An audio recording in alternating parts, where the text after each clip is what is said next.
और CM Manohar Lal Khattar press conference कर रहे हैं। लेकिन जैसा कल तय हुआ था उसमें से उन लोगों ने उस वायदे को उल्लंघन करके और कुछ लोग तो वहाँ रुके रहे जहाँ का तय हुआ था, लेकिन कुछ नौजवान उनके द्वारा चाहे उकसाए गए होंगे चाहे अपने आप आए होंगे, लेकिन उस वायदे का उन्होंने उल्लंघन किया, निभाया नहीं।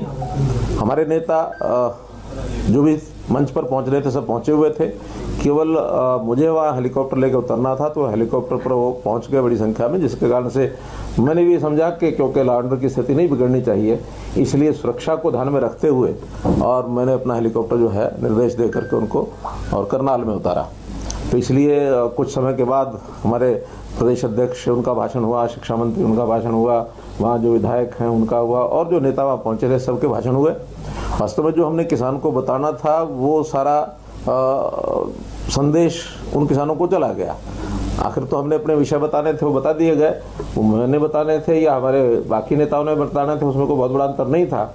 लेकिन चूंकि गांव के ग्रामीण क्षेत्र के उन लोगों को एक अपेक्षा थी कि मुख्यमंत्री आज आएंगे और उस इलाके के लिए कुछ ना कुछ विकास के कार्यों के नाते से घोषणाएं करेंगे, मुझे करनी भी थी। अब ये ठीक है कि वो घोषणाएं तो मैं यहाँ से भी कर सकता हूँ, वहाँ से भी कर सकता हूँ, कोई उसमें अंतर पड़ने वाला नहीं है। उस इलाके के विकास के काम के लिए लगभग 100 करोड़ रुपए की योजनाएं आज मुझे जो वहाँ बतानी थी वो निश्चित रूप से फिर किसी मौके पर उनको बता दी जाएगी। और 3 प्रोजेक्ट्स उनका उद्घाटन था 47 करोड़ रुपए का, वो भी वहाँ एडमिनिस्ट्रेशन ने या तो कर दिया होगा, नहीं तो फिर किसी मौके पर ऑनलाइन उसका उद्घाटन कर दूंगा। लेकिन कुल मिलाकर के आज के इस घटनाक्रम पर इतना ज़रूर मैं कहना चाहूँगा कि हमारे देश में एक स्थापित लोकतंत्र है, मजबूत लोकतंत्र है। और मजबूत लोकतंत्र में हमने ये पाया है कि हमें बात कहने का अधिकार सबको है, विपक्ष को भी है, पक्ष को भी है।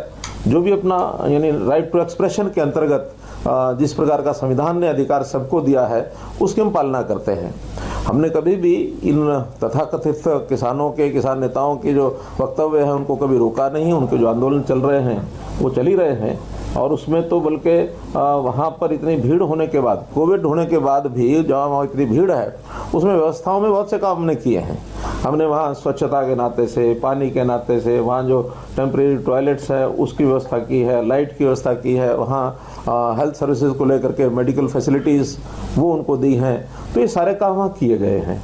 लेकिन ये अच्छा नहीं कि कोई अपनी बात को कहना चाहे और हम किसी दूसरे का विरोध करें, ये लोकतंत्र का तकाजा नहीं है। देश ने आज़ादी प्राप्त की है और आज़ादी का जो हमारा लोकतांत्रिक व्यवस्थाओं का जो एक पालन हुआ हमारे संविधान के द्वारा, डॉक्टर भीमराव अम्बेडकर ने जो हमें व्यवस्था दी है, उसका उल्लंघन ये देश की जनता मुझे नहीं लगता बर्दाश्त करेगी। आखिर इस देश में डेमोक्रेसी को ख़त्म करने के लिए पहले भी कांग्रेस ने एक प्रयत्न किया 1975 में, जब देश में आपातकालीन हुई। तो आपातकालीन के समय कांग्रेस का ये जो घिनौना काम है उसको लोगों ने उस समय पहचाना और कांग्रेस को नेस्तनाबूद किया, धराशायी किया। सत्ता इतने लंबी पुरानी उनकी सत्ता थी, उसको उखाड़ के फेंका। तो ये लोकतंत्र के प्रति हमारे देश की आस्था है, जनता सब जानती है। और आज के इस घटनाक्रम के कारण से तो मैं समझता हूँ जनता को वो संदेश, शायद मैं अपनी बात में से इतना संदेश न दे पाता जितना बड़ा संदेश जनता को इस घटना के कारण से हो गया है।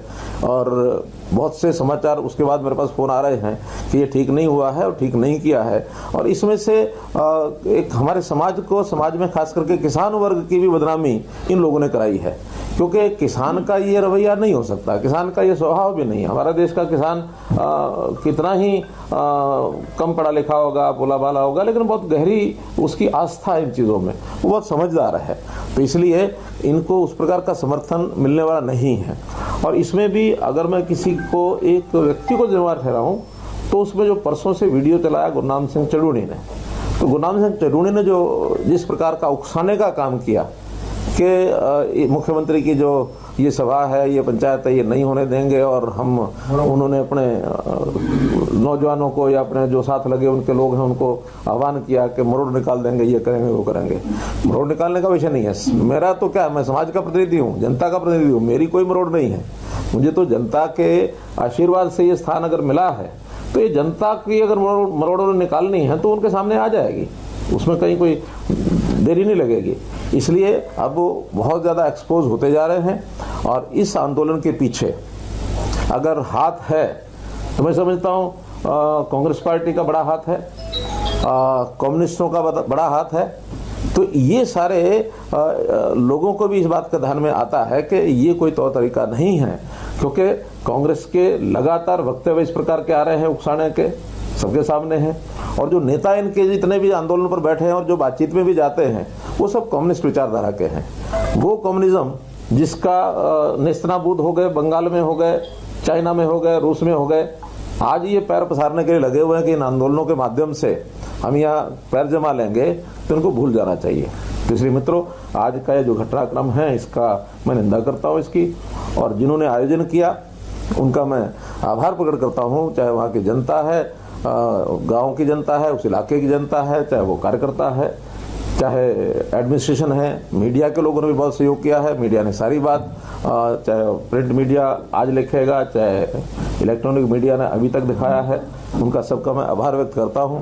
और मैं समझता हूं कि जनता को भी इसके बारे में जो जानकारी मिलेगी उसमें से निश्चित रूप से उनका एक रुख बनेगा। जहाँ तक किसानों के संबंध में है, ये सब बातें मैं पहले भी कह चुका हूँ, दोहराने के लिए, क्योंकि आज जो कुछ मुझे वहाँ कहना था वो आपके माध्यम से वहाँ तो अवसर शायद नहीं मिला, क्योंकि स्वाभाविक है कि जब इस प्रकार की कोई दूसरी हाइपर की जो घटना हो जाए तो उसके नाते फिर ध्यान उधर चला जाता है। अल्टीमेटली आखिर किसान के लिए देश के प्रधानमंत्री ने क्या कुछ नहीं किया। देश के प्रधानमंत्री के ऊपर ये कोई भरोसा नहीं करेगा कि वो किसान के विरोधी हैं। कोई भी वर्ग समाज का ये भरोसा नहीं कर सकता।